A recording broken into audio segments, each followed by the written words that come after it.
दोस्तों अब मैं आपको कंपनी के बारे में बताऊंगा।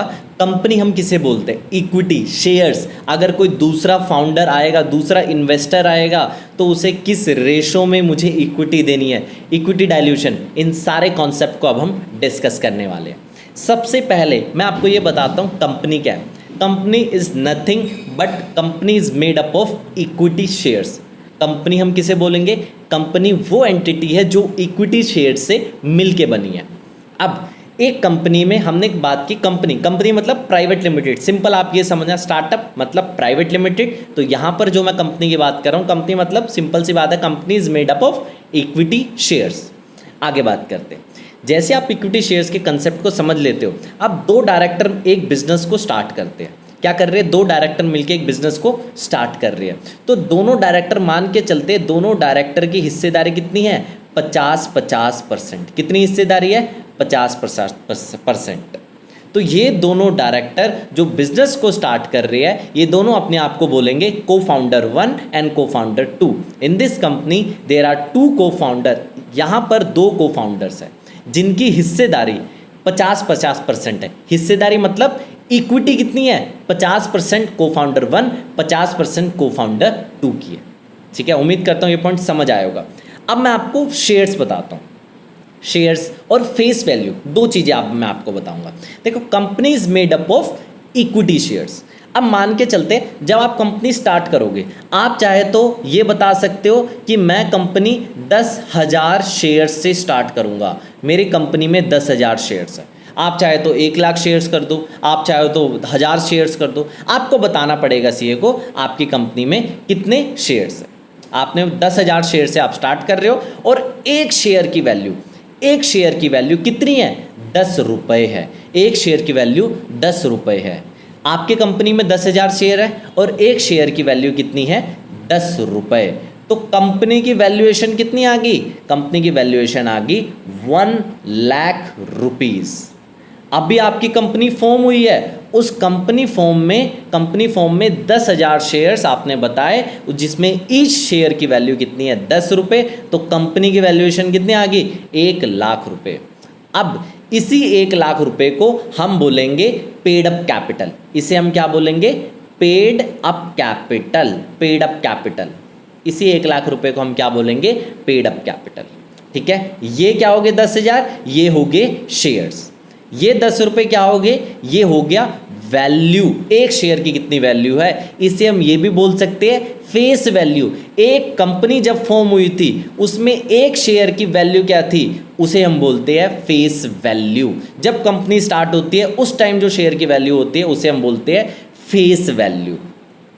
ठीक है, तो जब कंपनी फॉर्म होगी, उस टाइम फेस वैल्यू को मल्टीप्लाई करेंगे नंबर ऑफ शेयर्स के साथ, तो हमारे पास आ जाएगा क्या? एक वैल्यू आएगी, उसे हम बोलेंगे कंपनी की वैल्यूएशन। ठीक है, कंपनी 1,00,000 रुपये से स्टार्ट हुई है और 1,00,000 रुपये हमें कंपनी के बैंक अकाउंट में पे करना पड़ेगा।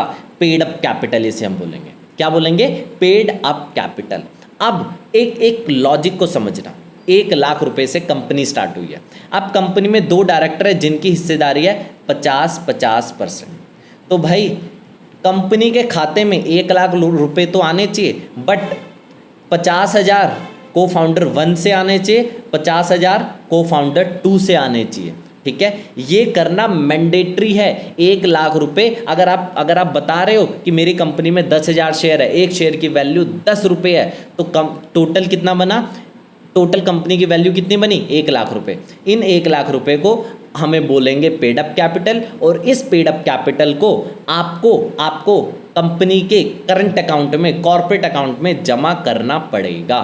ठीक है, कैसे? क्या एक ही किसके खाते से जमा होगा? को फाउंडर 1 के खाते से 50,000 जाएगा, को फाउंडर 2 के खाते से 50,000 जाएगा। ये करना मैंडेटरी है। ठीक है, अब ये करना क्यों मैंडेटरी है? भाई मान के चलो को फाउंडर 1 मैं हूँ और को फाउंडर 2 मेरे पार्टनर है। ठीक है, मेरे खाते से 50,000 गए, तो मेरे खाते से जो बैंक स्टेटमेंट बनेगी, उस बैंक स्टेटमेंट को मुझे सीए को देना पड़ेगा। जो मेरा पार्टनर 50,000 देगा, तो उसके खाते से जो जाएगा, उसकी बैंक स्टेटमेंट किसको देनी पड़ेगी? सीए को देनी पड़ेगी। मैंडेटरी स्टेप है। ठीक है, मैंडेटरी स्टेप है, इसे हम बोलते हैं INC 20 वेरिफिकेशन बोलते हैं। सीए आपसे जरूर कहेगा ये चीज़ करने को। उम्मीद करता हूँ ये पॉइंट आपको समझ आया होगा। आप कहोगे सर मेरे पास 1 लाख रुपए तो है नहीं, मैं क्या करूँ? भाई कुछ मत करो, सबसे आसान काम, सबसे मिनिमम काम जो आप करोगे, कंपनी में दिखा दो 1000 शेयर्स। मेरी कंपनी में कितने शेयर्स है? 1000 शेयर, और एक शेयर की वैल्यू कितनी है? 10 रुपये। फेस वैल्यू क्या है? 10 रुपये, इक्वल टू क्या आ गया? 10,000 रुपये। 10,000 रुपये तो होंगे ना। एक काम करो, 5,000 अपने खाते से, 5,000 अपने पार्टनर के खाते से जमा करवा दो। ठीक है, उम्मीद करता हूँ ये पॉइंट आपको समझ आएगा। Paid up capital, face value, equity shares, सब कुछ समझ आएगा। ठीक है, कंपनी में जो हिस्सेदारी होती है 50% मेरी, 50% उसकी। अब हिस्सेदारी नहीं बोलेंगे, हम बोलेंगे 50% इक्विटी मेरी, 50% इक्विटी मेरे दूसरे डायरेक्टर के पास है। ठीक है, अब हम बात करते हैं, अब ध्यान से सुनना। अब मैं बात करने वाला हूँ जब कोई तीसरा को फाउंडर, राइट नाउ मेरे पास कितने फाउंडर्स है? मेरे पास है 2 को फाउंडर्स, को फाउंडर 1 एंड को फाउंडर 2। मेरी कंपनी में 2 को फाउंडर्स हैं। अब मान के चलते हैं मेरी कंपनी में एक तीसरा फाउंडर आता है। क्या आता है? तीसरा फाउंडर आता है, को फाउंडर 3 ज्वाइन करना चाहता है। ठीक है, इसकी पोजीशन क्या होगी? CTO रोल के लिए ये आना चाहता है, चीफ टेक्निकल ऑफिसर। तो जाहिर सी बात है, जब आप किसी तीसरे को फाउंडर को अपनी फाउंडिंग टीम का मेंबर बनाओगे तो उसे कुछ ना कुछ इक्विटी आपको देनी पड़ेगी। कुछ ना कुछ क्या देनी पड़ेगी? इक्विटी देनी पड़ेगी। अब 50% अभी के पास, इसके पास है, और 50% को फाउंडर 2 के पास है। दोनों में से क्या? दोनों में से अब ये जो को फाउंडर 3 आ रहा है, ये कह रहा है भाई मुझे तो 20% हिस्सेदारी चाहिए। मुझे कितने परसेंट हिस्सेदारी चाहिए? 20% हिस्सेदारी चाहिए, 20% हिस्सेदारी चाहिए। तो जाहिर सी बात है, यहाँ से 10% कम होगा और यहाँ से 10% कम होगा। यानी कि अब जो नया, जब CTO आ जाएगा तब को फाउंडर 1 के पास कितनी हिस्सेदारी होगी? को फाउंडर 1 के पास बची 40, को फाउंडर 2 के पास बची 40, और जो को फाउंडर 3 आया उसके पास कितनी इक्विटी आई? 20। सिंपल सा कंसेप्ट है। अगर ये को फाउंडर 3 जो आ रहा है वो कह रहा है मैं 30% हिस्सेदारी लूँगा, ठीक है, तो यहाँ पे जाहिर सी बात है 15 इधर से कम होगा, 15 इधर से कम होगा, तो क्या होगा यहाँ पे? तो जाहिर सी बात है 35 और 30। ठीक है, उम्मीद करता हूँ ये पॉइंट आपको समझ आया होगा। अब एक दूसरी कंडीशन, अब ध्यान से सुनना, दूसरी कंडीशन, ये कंडीशन कभी जितने भी फाउंडर्स हैं उनको नहीं पता होगी। मुझे भी नहीं पता थी, मुझे खुद मेरे CA ने बताया था ये चीज़। अब मान के चलते हैं, एक जो ये रियल सिनेरियो है, मेरे कंपनी में सिनेरियो है, को फाउंडर 1 जिसमें कि मैं हूँ और को फाउंडर 2 जो कि मेरे फादर है। मेरे पास हिस्सेदारी है 60% की, मेरे फादर के पास हिस्सेदारी है 40% की। अब एक थर्ड को फाउंडर आना चाह रहा है। ठीक है, थर्ड को फाउंडर आना चाह रहा है जिसको कितनी हिस्सेदारी चाहिए? जिसको चाहिए 30% हिस्सेदारी। जिसको मेरी कंपनी में कितनी हिस्सेदारी चाहिए? 30% हिस्सेदारी। अब आधी से जनता ये सोच रही होगी कि 15 इधर से कम हो जाएगा, 15 इधर से कम हो जाएगा, यानी कि 45 और 25 और बीच में 30। आधी से ज़्यादा जनता को ये लग रहा होगा को फाउंडर 1 के पास बचेगी 45%, को फाउंडर 2 के पास बचेगी 25%, और जो को फाउंडर 3 है जो ज्वाइन करेगा उसके पास होगी 30% हिस्सेदारी। ठीक है, बट दोस्तों ऐसा नहीं होता है, ऐसा नहीं होता है। ठीक है दोस्तों, यहाँ पे मैं कुछ कैलकुलेशन करूँगा, डरने की बात नहीं है, बस पेन और पेपर लेके बैठना। देखो, एक कंपनी में 2 को फाउंडर, फिर से हम एग्जांपल लेके चलते हैं। एक को फाउंडर का नाम है, देखो कंपनी में कितने को फाउंडर्स है? कंपनी में है 2 cofounder 1 and cofounder 2। पहले का नाम है केशव, मैं एग्जाम्पल भी लिख देता हूँ, नाम भी लिख देता हूँ। दूसरे का नाम है भव्य। एक कंपनी में कितने को फाउंडर है? 2 को फाउंडर है। केशव के पास हिस्सेदारी है 60% की, भव्य के पास हिस्सेदारी है 40% की। एक थर्ड को फाउंडर ज्वाइन करना चाहता है जिसको कितने % हिस्सेदारी चाहिए? 30। अब तक मैंने आपको क्या बताया? 15 इधर से कम होगा, 15 इधर से कम होगा। ये वाला लॉजिक यहाँ पर नहीं लगेगा, ये वाला लॉजिक यहाँ पर नहीं लगेगा।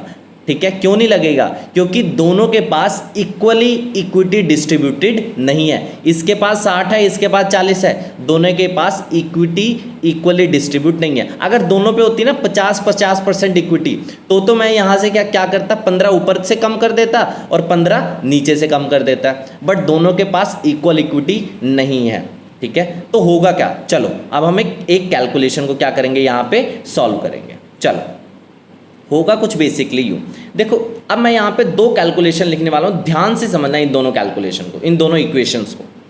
को फाउंडर 1 जो कि है केशव, उसको मैंने नाम दे दिया उसको मैंने नाम दे दिया x। को फाउंडर 2 जो कि है भव्य, उसको मैंने नाम दे दिया y, ठीक है। x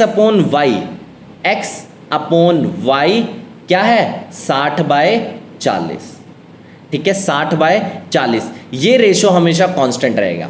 को फाउंडर 1 इज टू को फाउंडर 2, ये वाला रेशो हमेशा कांस्टेंट होगा। जब इक्विटी डाइल्यूट करेंगे दोनों फाउंडर, जाहिर सी बात है 30% अगर थर्ड को फाउंडर को देना है, यहाँ से भी कुछ कम होगा, यहाँ से भी कुछ कम होगा। तो जब आफ्टर इक्विटी डाइल्यूशन भी दोनों का रेशो क्या आना चाहिए, कांस्टेंट आना चाहिए, मतलब 3:2। आफ्टर इक्विटी डाइल्यूशन दोनों का रेशो क्या आना चाहिए, यही आना चाहिए। अगर आ रहा है तो सही है, नहीं आ रहा है तो गलत है, ठीक है। पहली इक्वेशन बनी x upon y equals to 3/2, ठीक है। अब आफ्टर इक्विटी डाइल्यूशन क्या होगा, ठीक है। को फाउंडर 1 को फाउंडर 2 60/40, ध्यान से देखना।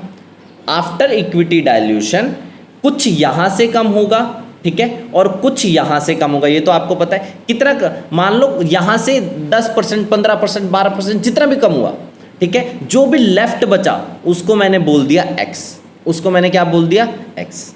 और जो भी यहाँ से कम हुआ, यहाँ पे भी कुछ ना कुछ कम हुआ, और यहाँ से जो भी कम हुआ वो बच गया मान लो y।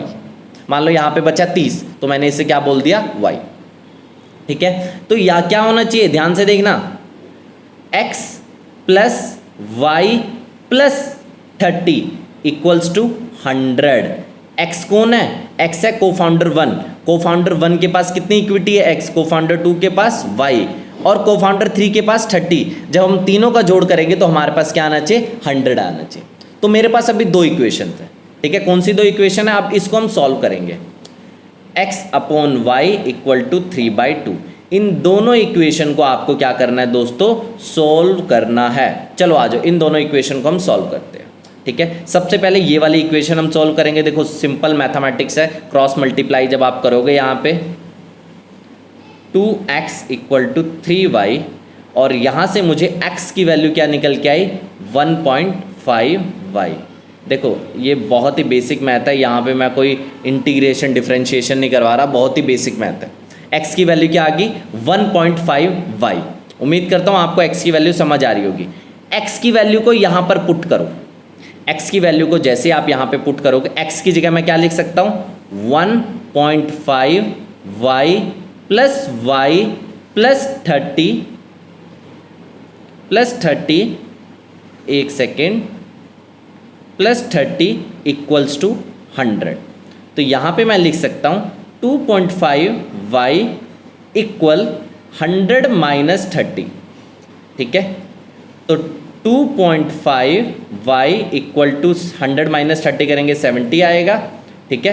तो y इक्वल्स टू 70 अपॉन 2.5, ये आ गया। इस इक्वेशन को जैसे ही आप सॉल्व करेंगे आपके पास y की वैल्यू आ जाएगी। y की वैल्यू मतलब को फाउंडर 2 के पास कितनी इक्विटी बचेगी वो आपके पास आ जाएगी। तो मैं जल्दी से इसे सॉल्व कर देता हूँ, जो हमने मैथमेटिक्स के रूल समझे हैं सेम उसी रूल्स के साथ हम करेंगे। तो आप जैसे ही इसे करोगे 2, और मेरे हिसाब से बचेगा यहाँ पे 20 और 200 लगभग 28, शायद 28% इक्विटी बचेगी। एक बार मैं फिर से देख लेता हूँ कहीं मैं कुछ गलत कैलकुलेशन तो नहीं कर रहा हूँ, नहीं मैं सही है। y की वैल्यू कितनी आ गई, को फाउंड y की वैल्यू आ गई मेरे पास 28, ठीक है। y की वैल्यू आ गई 28। आप सिंपल सा अब ध्यान से देखना, y की वैल्यू जैसे आप 28 आ जाएगी तो x की वैल्यू क्या आएगी, ठीक है। अब x की वैल्यू कहाँ से निकलेगी, ध्यान से देखो, ध्यान से देखो, x की वैल्यू क्या है 1.5 times of y, x equal to 1.5 times of y की वैल्यू है 28। कैलकुलेट करो अब इसे, 28 1.5। जैसे ही आप इसे कैलकुलेट करोगे, देखो मैं थोड़ा ना फास्ट कैलकुलेशन कर देता हूँ, 8 पंजा 40, 10 और 8 18, 18 और 4 10, 18 और 4 22, 2 एकम 2, 2 और 2 4, 42%। आप कैलकुलेट कर लेना, 42% आ जाएगा यहाँ पे, ठीक है। अब हमारे पास दोनों चीज़ें आ गई, अब ध्यान से देखना, x कितना आ गया 42, y कितना आ गया 28, और जो थर्ड को फाउंडर है उसको कितनी जाएगी 30। आप इसका प्लस कर लो, आप इसको जोड़ लो, आपके पास 100 ही आएगा। उम्मीद करता हूँ ये कैलकुलेशन आपको समझ आई होगी। थोड़ा डिफ़िकल्ट था बट इजी है, ज़्यादा मुश्किल नहीं है। चलो मैं एक और कैलकुलेशन, x के पास कितनी इक्विटी बचेगी आफ्टर डाइल्यूशन, x के पास बचेगी 42, y के पास बचेगी इतनी, को फाउंडर 3 के पास इतनी। उम्मीद करता हूँ ये सिंपल कैलकुलेशन समझ आई होगी। नहीं आई होगी समझ में, कोई चिंता मत करो, मैं एक और कैलकुलेशन आपके सामने करके दिखाऊँ। दोस्तों अब मैं आपके सामने एक और कैलकुलेशन सॉल्व करने वाला हूँ, एक और इक्वेशन को आपके साथ सॉल्व करूँगा ताकि आपके पास ये कंसेप्ट एकदम क्लियर हो जाए। देखो, दो को फाउंडर है जिसका नाम है केशव और मोहित। केशव के पास इक्विटी है 25% की, मोहित के पास इक्विटी है 75% की। एक थर्ड को फाउंडर ज्वाइन करने वाला है। ये थर्ड को फाउंडर भी हो सकता है, एक बात याद रखना, थर्ड को फाउंडर भी हो सकता है। अगर कोई इन्वेस्टर, चाहे एंजल इन्वेस्टर आए, चाहे कोई वेंचर कैपिटलिस्ट आए, कोई भी बंदा है जिसको 20% हिस्सेदारी चाहिए, तब भी सेम कैलकुलेशन। ऐसा नहीं है कि को फाउंडर में ही यही कैलकुलेशन चलती है। अगर कोई इन्वेस्टर आना चाहे तब भी सेम कैलकुलेशन चलती है, सेम इक्वेशन चलती है। तो ये जो थर्ड बंदा है वो है को फाउंडर। थर्ड को फाउंडर ज्वाइन करने वाला है। अब इसको चाहिए 20% हिस्सेदारी।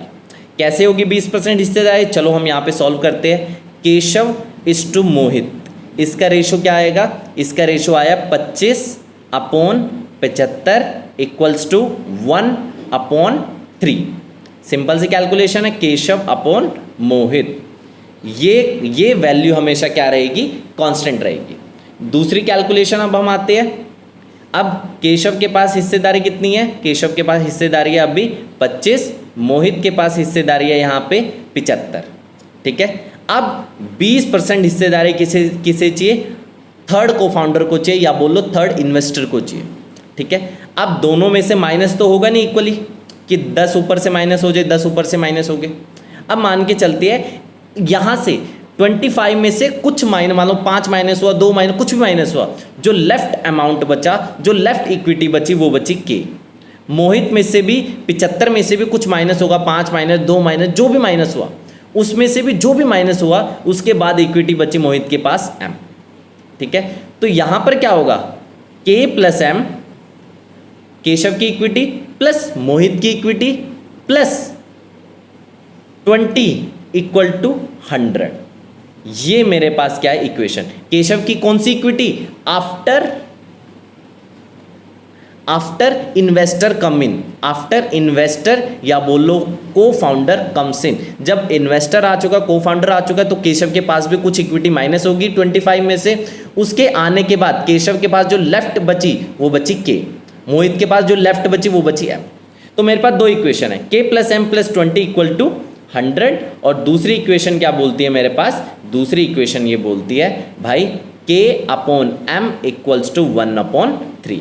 जल्दी से हम इसे सॉल्व करेंगे। 3k equal to m, m की वैल्यू क्या आ गई मेरे पास? 3k आ गई। m की वैल्यू क्या आ गई मेरे पास? 3k आ गई। अब इस m की वैल्यू को कहाँ पर हम पुट करेंगे? यहाँ पर पुट करेंगे। जैसे आप इस वैल्यू को यहाँ पर पुट करोगे, आपके पास देखो m की जगह हम क्या लिख सकते हैं? 3k लिख सकते हैं। चलो k प्लस m की जगह क्या लिख दिया मैंने? 3k, समझ रहे हो? Plus 20 equal to 100। जल्दी से आप इसे सॉल्व करेंगे। 4k equal to 100 minus 20 and k equals to 80/4 equals to 20। k की वैल्यू कितनी आ गई? 20 आ गई। केशव के पास कितनी इक्विटी बची? 20 बची। पहले कितनी थी? 25। और अब कितनी बची? 20 बची। ठीक है, उम्मीद करता हूँ ये पॉइंट आपको समझ आ गया होगा। अब के पास कितनी इक्विटी आई? 25। अब बचाओ एम के पास कितनी इक्विटी बची? एम के पास इक्विटी, एम के पास यहाँ पर इस वैल्यू को पुट करो, 3k equals to M. 3k की वैल्यू कितनी आई? 3 इंटू 20 इक्वल्स टू एम। तो यहाँ पर मेरे पास m की वैल्यू कितनी आई? 60। अब देखो m मोहित के पास कितनी इक्विटी है? 60। केशव के पास कितनी इक्विटी है? 20। और जो तीसरा को-फाउंडर या बोल लो इन्वेस्टर, उसके पास कितनी इक्विटी आई? 20। ठीक है, अब मैं आपको एक और चीज़ दिखाऊं। मैंने कहा था ये वाला रेशो हमेशा कांस्टेंट रहेगा। k/m का रेशो कितना आया? 20/60। कितना बचा? 1/3। उम्मीद करता हूँ अब आपके कोई भी डाउट नहीं रहे होंगे। मैंने हर तरह के कन्फ्यूज़न को आपको क्लियर कर दिया होगा। स्टिल कोई डाउट होता है तो एक बार कमेंट बॉक्स में ज़रूर बता देना इस पर्टिकुलर इक्वेशन के रिलेटेड। दोस्तों, अब तक तो मैंने आपको इक्विटी के बारे में बताया कि अगर 2 को फाउंडर है और एक थर्ड को फाउंडर या इन्वेस्टर आता है तो इक्विटी किस रेशो में स्प्लिट होगी। बट अब मैं आपके साथ बात करने वाला हूँ किसके बारे में? शेयर्स के बारे में। चलो अब हम समझते हैं शेयर्स के फंडे को। सबसे पहले शेयर्स किस रेशो में डिवाइड होंगे? मान के चलते इनिशियली जब कंपनी स्टार्ट हुई थी उस कंपनी में थे 10,000 शेयर्स और हर शेयर की फेस वैल्यू क्या थी? हर शेयर की फेस वैल्यू कितनी थी? हर शेयर की फेस वैल्यू थी 10 रुपये। फेस वैल्यू किसे बोलते हैं? Face value of the share. जब कंपनी स्टार्ट होती है उस टाइम जो एक शेयर की वैल्यू होती है उसी को हम बोलते हैं फेस वैल्यू। मैंने आपको पहले भी बताया था। इक्वल्स टू, तो कंपनी की उस टाइम वैल्यूएशन कितनी आ गई जब कंपनी स्टार्ट हुई थी? 1 लाख रुपए। अब एक थर्ड बंदा ज्वाइन करना चाहता है। अभी मान के चलते हैं दोनों जो को-फाउंडर है, को-फाउंडर 1 एंड को-फाउंडर 2, दोनों के पास है 5,000 शेयर इक्वली। 5,000 शेयर का क्या मतलब है? 50% हिस्सेदारी इसकी, 50% हिस्सेदारी इसकी। थर्ड बंदा ज्वाइन करता है जिसको चाहिए 20% हिस्सेदारी। कितनी चाहिए? 20%। तो 10 यहाँ से कम हुआ, 10 यहाँ से कम हुआ, जाहिर सी बात है क्योंकि इक्वली है। तो इसके पास बची 40, थर्ड वाले बंदे के पास 20। ठीक है, अब ये बताओ शेयर्स किस रेशो में डिवाइड होंगे? भाई जाहिर सी बात है दोनों के पास है 5-5 हज़ार शेयर्स। जब थर्ड बंदा आएगा को-फाउंडर 1 के पास कितने बचेंगे? 4,000। को-फाउंडर 2 के पास बचेंगे 4,000 और को-फाउंडर 3 के पास कितने बचेंगे? 2,000 शेयर। सिंपल सी बात है। 1000, क्योंकि देखो अब 20% हिस्सेदारी चाहिए थर्ड बंदे को। 10,000 शेयर्स है टोटल कंपनी में और एक बंदे को चाहिए 20% हिस्सेदारी, यानी कि 10,000 का 20% 2,000। तो 2,000 तो किसके पास जाएंगे? को-फाउंडर 3 के पास। दोनों में से 1,000 मैंने क्या कर दिया? 1,000 शेयर्स को कम कर दिया। भाई ये लॉजिक गलत होता है। ये लॉजिक क्या होता है? गलत होता है। क्या होगा मैं आपको ये समझा देता हूँ। देखो अगर शेयर अभी क्या हुआ है, जो इनिशियल फाउंडर है, जो फाउंडिंग टीम है, फाउंडिंग टीम ने अपने शेयर्स को क्या किया है? सेल किया। 5,000 में से 4,000 हो गए ना, अपने शेयर्स को क्या किया है? सेल किया। ठीक है, तो यानी कि जो पैसा इन्वेस्टर या को फाउंडर जो भी पैसा लाएगा वो पैसा किसकी जेब में जाएगा? वो पैसा जाएगा फाउंडर्स की जेब में। वो पैसा किसकी जेब में जाएगा? फाउंडर। इन्वेस्टर कह रहा मैं दूंगा 1 करोड़, लेकिन आपने क्या किया? दोनों को फाउंडर्स की क्या किया? शेयर्स को कम कर दिया। ठीक है, दोनों को फाउंडर के शेयर को कम कर दिया और तीसरे को फाउंडर को उसमें से शेयर दे दिए। तो इसमें क्या हुआ? आपने पुराने शेयर्स को क्या किया? सेल किया। फाउंडर ने अपने शेयर्स को क्या किया? सेल किया। तो यहाँ पर पैसा किसकी जेब में जाएगा? फाउंडर की जेब में जाएगा। ठीक है, बट ऐसा नहीं होता है। नॉर्मली क्या होता है, जब भी कोई इन्वेस्टर या कोई थर्ड को फाउंडर आता है उस केस में न्यू शेयर्स को क्या किया जाता है? क्रिएट किया जाता है। न्यू शेयर्स को अभी कंपनी में है 10,000 शेयर्स। जब एक नया को फाउंडर या एक नया इन्वेस्टर आएगा तो टोटल कंपनी में कितने शेयर हो जाएंगे? 10,000 प्लस एक्स। ठीक है, एक्स क्या होंगे? एक्स कौन होगा? जो नए को फाउंडर या इन्वेस्टर को शेयर जाएंगे। कितने जाएंगे? 1,000 जाएंगे, 2,000 जाएंगे, 3,000 जाएंगे, कुछ तो जाएंगे ना। तो उसी को मैंने क्या बोल दिया? एक्स। ठीक है। तो टोटल कंपनी में कितने शेयर होंगे? 10,000 ओरिजिनल प्लस एक्स। एक्स किसको? एक्स का मतलब क्या है? जो भी नए शेयर्स को क्रिएट किया गया। नए शेयर्स को क्यों क्रिएट किया गया? क्योंकि कंपनी में एक को फाउंडर या इन्वेस्टर आएगा, ठीक है। अब हम समझते हैं इस एक्स की वैल्यू क्या है। देखो, एक कंपनी में कितने हैं? एक कंपनी में दोबारा सुनो, x upon x plus 10,000। X का मतलब शेयर्स, न्यू शेयर्स क्रिएटेड, ठीक है, न्यू शेयर्स क्रिएटेड अपॉन में हम क्या करेंगे? Total shares. टोटल शेयर, जितने भी न्यू शेयर्स क्रिएट किए हैं उसको हम डिवाइड कर देंगे टोटल शेयर से, ठीक है। इसकी वैल्यू कितनी आनी चाहिए? 20% आनी चाहिए। इसकी वैल्यू कितनी आनी चाहिए? 20% आनी चाहिए। कंपनी में जितने भी नए शेयर्स क्रिएट किए गए हैं उसको डिवाइड कर दो टोटल शेयर से। उसको डिवाइड किससे कर दो? टोटल शेयर से, ठीक है। अब टोटल शेयर से जैसे आप डिवाइड करोगे, इक्वल्स टू में कुछ तो रखना पड़ेगा। इक्वल्स टू में हम क्या रखेंगे? जितनी भी हिस्सेदारी हम एक नए को फाउंडर या एक नए इन्वेस्टर को देंगे, इतनी। अब इस इक्वेशन को जैसे ही आप सॉल्व करोगे आपके पास क्या आ जाएगी? एक्स की वैल्यू आ जाएगी, या बोल लो कितने न्यू शेयर्स आपको क्रिएट करने हैं उसकी वैल्यू आ जाएगी। चलो हम भी जल्दी से क्रिएट करते हैं। X upon x plus 10,000 equals to 20% है। तो 20% को हम कैसे लिख सकते हैं? 20/100, 20% को ऐसे ही लिखेंगे ना, और जल्दी से हम डिवाइड करेंगे 1/5, तो आ जाएगा। क्रॉस मल्टीप्लाई आप जैसे ही करोगे, देखो मैं ना इक्वेशन को सॉल्व कर रहा हूँ। अगर कुछ लोग इस मैथमेटिक्स के पार्ट को स्किप करना चाहते हैं आप स्किप कर दो, बट मैं पूरी इक्वेशन को सॉल्व करके चलूँगा। अब यहाँ पे क्या आएगा? 5x equals to x plus 10,000, ठीक है। तो अब देखो ये वैल्यू आ गई। अब इसको इस तरफ भेजो, जैसे आप इस तरफ भेजोगे तो आएगा 4x इक्वल टू 10,000, और यहाँ से x की वैल्यू कितनी आ गई? x की वैल्यू यहाँ से आ गई 10,000 डिवाइडेड बाय 4 इक्वल्स टू कितनी आ गई? 2500। x की वैल्यू कितनी आ गई? 2500। तो हमें कितने नए शेयर्स को क्रिएट करना पड़ा? 2500 नए शेयर्स को क्रिएट करना पड़ा। अब मैं आपको एक चीज़ बताता हूँ। को फाउंडर 1 इसके पास कितने शेयर है? 5,000। को फाउंडर 2 के पास कितने शेयर है? 5,000। को फाउंडर 3 के पास कितने शेयर है? 2500, ठीक है। को फाउंडर 3 के पास कितने शेयर्स है?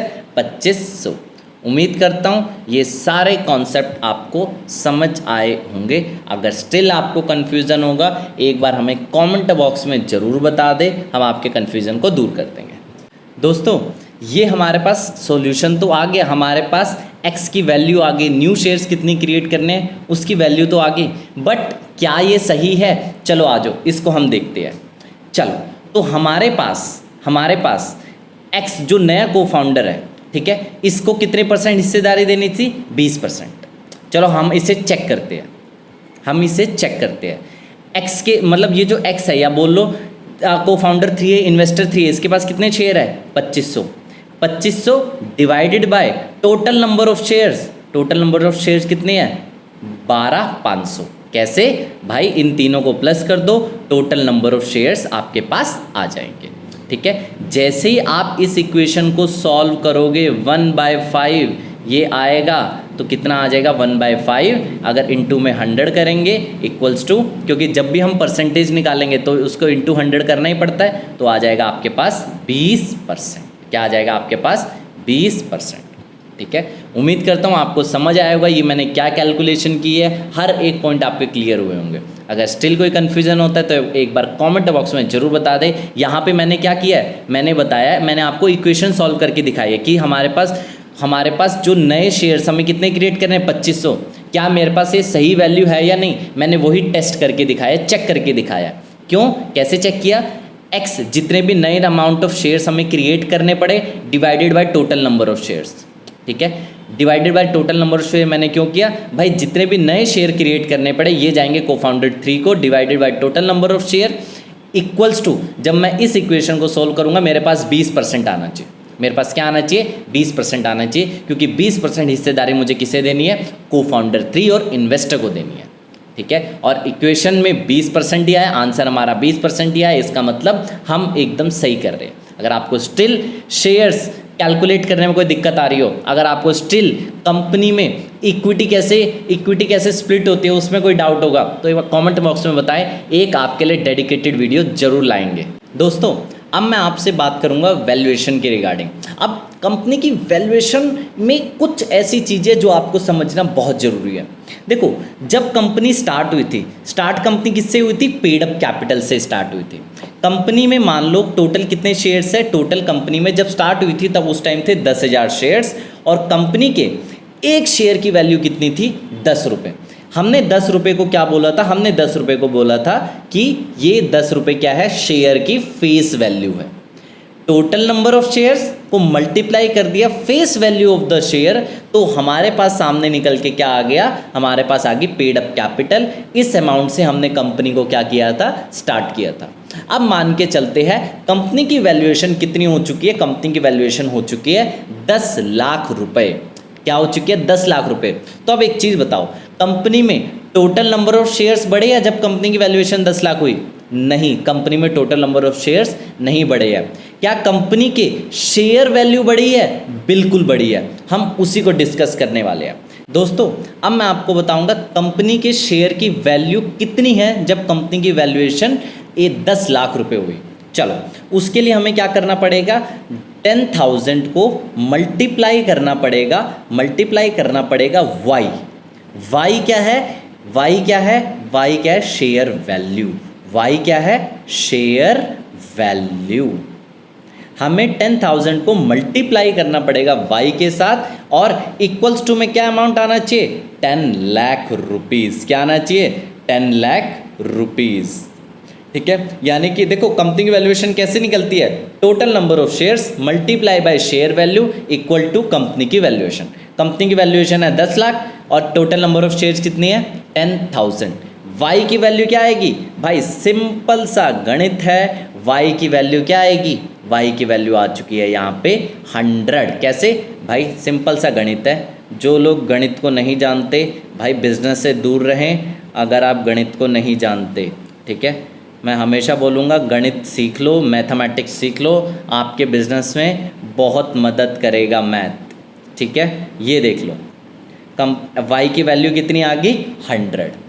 ठीक है, अब कंपनी के शेयर वैल्यू कितनी हो चुकी है? 100 हो चुकी है। ठीक है, कंपनी की शेयर वैल्यू कितनी हो चुकी है? 100 हो चुकी है। ध्यान से देखो, 10,000 को मल्टीप्लाई करेंगे 100 के साथ तो हमारे पास क्या वैल्यू आएगी? 10 लाख रुपीज़ आ जाएगी। क्या आएगी? 10 लाख रुपीज़। ये क्या है? Share value. इस शेयर वैल्यू को हम कैसे लिखेंगे? वही चीज़ समझो। इस शेयर वैल्यू को हम ऐसे नहीं लिखेंगे, इस शेयर वैल्यू को हम लिखेंगे face value plus share premium. ध्यान से लिख लेना ये लाइन, शेयर प्रीमियम। इसका मतलब क्या है? फेस वैल्यू कितनी है कंपनी की? 10। शेयर प्रीमियम कितना हो गया? 10 प्लस x इक्वल टू 100। आना तो टोटल तो 100 ही है, तो क्या x की वैल्यू कितनी आ गई यहाँ पे? 90। यानी कि हम इसको लिखेंगे 10 प्लस 90। हम इसको ऐसे लिखेंगे, हम इसको क्या लिखेंगे? 10 प्लस 90। दोबारा देख लो, 10,000 टोटल नंबर ऑफ शेयर्स, और हम क्या लिखेंगे? 10 प्लस 90। ये क्या हमारी फेस वैल्यू और ये क्या हमारा शेयर प्रीमियम। याद रखना, कभी भी कोई भी कंपनी में face value of the share कभी नहीं बदलती। फेस वैल्यू क्या होती है? जब कंपनी स्टार्ट हुई थी उस टाइम शेयर की क्या वैल्यू थी। ठीक है, तो क्या बढ़ेगा? शेयर प्रीमियम हमेशा बढ़ेगा। शेयर प्रीमियम हमेशा बढ़ेगा। अब मान के चलते कंपनी की वैल्यूएशन होगी 1 करोड़ रुपए। कंपनी की वैल्यूएशन क्या होगी? 1 करोड़। ठीक है, अब देखो total number of shares company में कितने हैं? 10,000। ठीक है, इसको हम किससे करेंगे? y से मल्टीप्लाई इक्वल टू 1 करोड़ आना चाहिए। क्या आना चाहिए? 1 करोड़, 1000, 10,000, लाख, 10 लाख, करोड़। ठीक है, क्या आना चाहिए? करोड़। y क्या है? Share value. y क्या है? Share value. ठीक है, अब y की कितनी वैल्यू आएगी? जाहिर सी बात है, 4 जीरो को कम कर दो, 4 जीरो को कम कर दो, y की वैल्यू कितनी आ गई? सीधी सीधी बात है, y की वैल्यू आ गई 1000। तो शेयर प्राइस क्या हुआ यहाँ पे 1000 हो गया, ठीक है, शेयर प्राइस हमारा बढ़ा। बट एक चीज़ रखना, इसको हम ये लिखेंगे, y को क्या लिखेंगे 10, face value of the share कभी नहीं बदलेगी। शेयर प्रीमियम कितना देना पड़ा 990, दिस इज शेयर प्रीमियम, ठीक है। उम्मीद करता हूँ आपको समझ आया होगा। Face value of the share कभी नहीं बदलती। क्यों नहीं बदलती भाई, ये समझो, क्योंकि जब कंपनी स्टार्ट हुई थी उस टाइम जो शेयर की वैल्यू होगी उसी को हम क्या बोलेंगे, face value of the share. अब तक दोस्तों मैंने बहुत सारे कॉन्सेप्ट को आपको समझा दिया है। डाइल्यूशन का मतलब क्या होता है, सिंपल सी बात है, कंपनी में अभी 2 हिस्सेदार हैं, 2 लोगों के पास इक्विटी है। जब कोई तीसरे बंदे के पास इक्विटी जाएगी तो आपकी इक्विटी क्या हो रही है, डाइल्यूट हो रही है, आपको आपकी हिस्सेदारी क्या हो रही है, कम हो रही है। डाइल्यूशन का मतलब सिंपल ये होता है। जब आप कंपनी स्टार्ट करते हो तो 100% इक्विटी किसके पास होती है, फाउंडर्स के पास होती है। जब इन्वेस्टर आता है, को फाउंडर आता है, CTO आता है, ESOPs बनते हैं, उस टाइम धीरे धीरे आपकी कंपनी की डाइल्यूशन होते रहती है और फाउंडर्स के पास क्या होती है, कंपनी की हिस्सेदारी कम होते रहते, कंपनी की इक्विटी कम होते रहते फाउंडर्स के पास, ठीक है। आज मैं आपको एक चीज़ बताता हूँ, जब जोमेटो स्टार्ट हुआ था, ठीक है, और आज जब जोमेटो स्टार्ट हुआ था, दीपेंद्र गोयल ने जोमेटो स्टार्ट किया था, उस टाइम उसके पास कितनी होगी 100% हिस्सेदारी। बट नाउ आज के टाइम में दीपेंद्र गोयल की लगभग 4 से 5% की जोमेटो में हिस्सेदारी है, मतलब उसने 95% डाइल्यूट कर दिया। उम्मीद करता हूँ आपको ये पॉइंट समझ आया होगा डाइल्यूशन के बारे में।